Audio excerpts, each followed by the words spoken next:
President of the United States.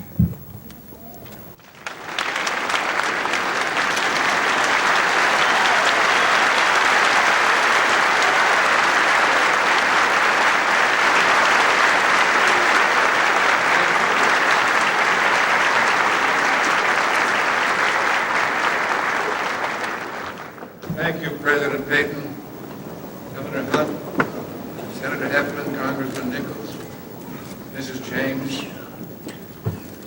distinguished faculty members, honored guests, graduates-to-be, and of course, proud parents.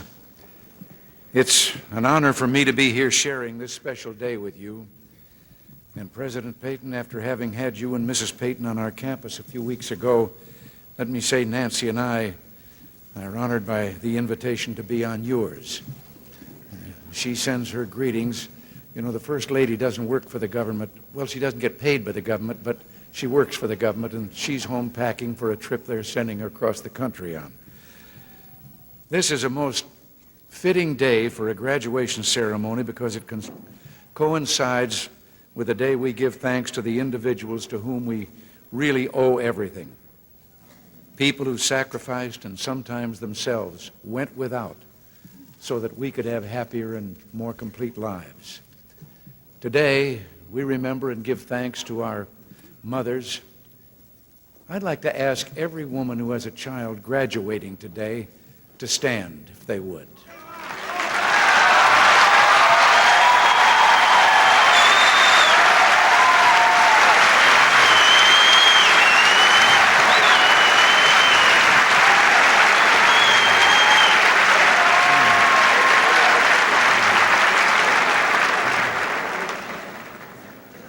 Ladies, we honor your children today for their outstanding accomplishment, but we know that you deserve our accolades as well. God bless you, and thank you all for all you've done to bring this happy day about.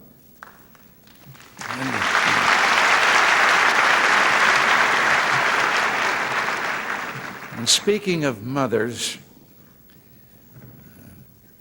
Mrs. Punch, would you come up here on the platform for a moment?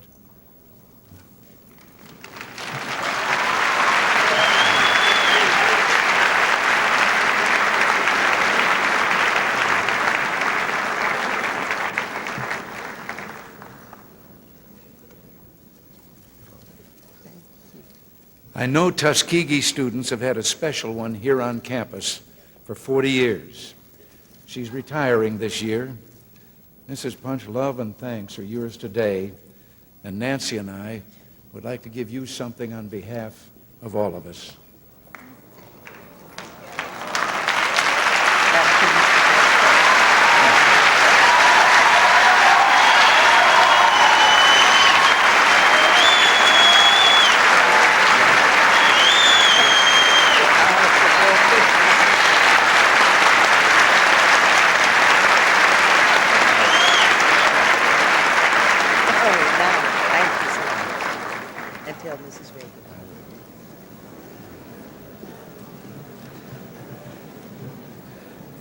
Today, you young people end one phase of your life and begin another.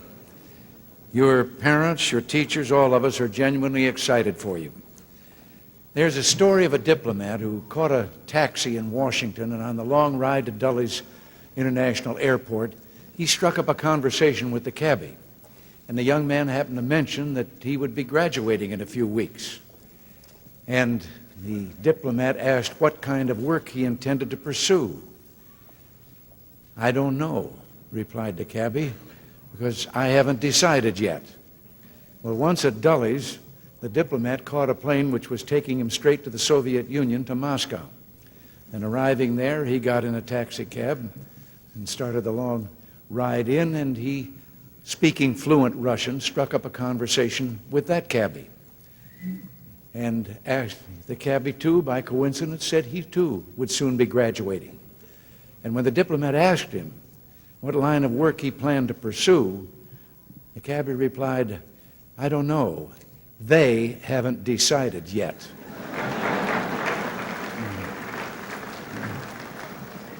Well, in a free society, as that story suggests, The individual makes the ultimate decision as to the direction of his or her life. This freedom is one of the greatest sources of strength from which this or any country can draw, a wellspring of hope that can be seen in the optimism of free people. And looking at your faces today, one cannot but have confidence in you and in our country's future. This generation your generation of Americans will usher the world into a new era of freedom and progress, a time when our technology and our creativity will carry us beyond anything that we can now imagine. Already, computers are expanding our productivity and opening doors of opportunity only dreamed of a short time ago. Small businesses, for example, have computer facilities formerly reserved for giant corporations.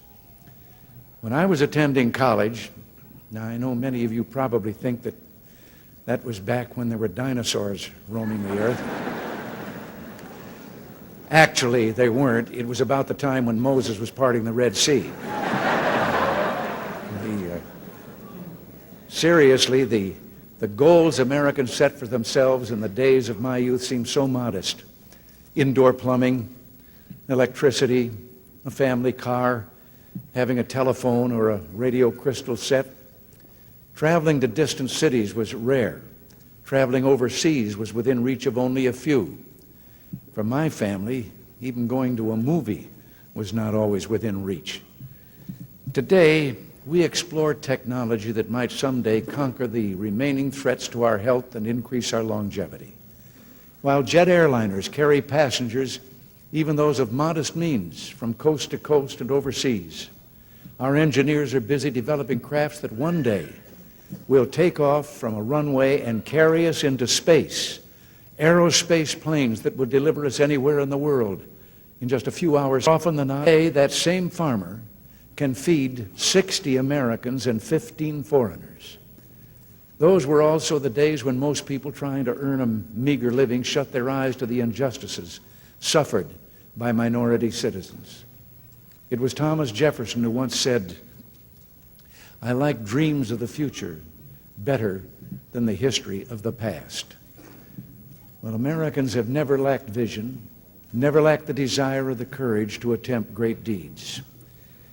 After the Second World War, during another time of tremendous economic and technological progress, our society moved forward to make a long overdue commitment to extend freedom to those who had been denied, to make real the dream of a land of freedom and justice for all.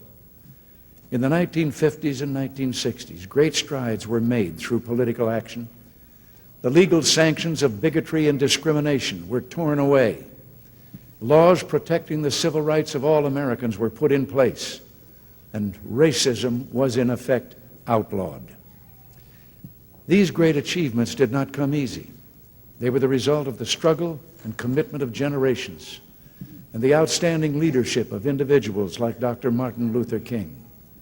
The civil rights movement earned the respect and gratitude of all good and decent Americans, even some who may at first have had reservations about what was happening.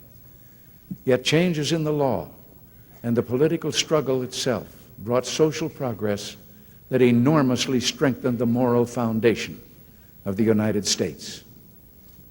The political and legal battle is obviously not over. We must remain vigilant inside and outside of government. We must maintain our moral solidarity against intolerance and racial hatred. We cannot shrug off incidents of racial violence or interracial crime. Yet today, if black Americans are to progress socially and economically, if they are to be independent and upwardly mobile, it is imperative that they be part of the great technological and scientific changes now sweeping our country and the world.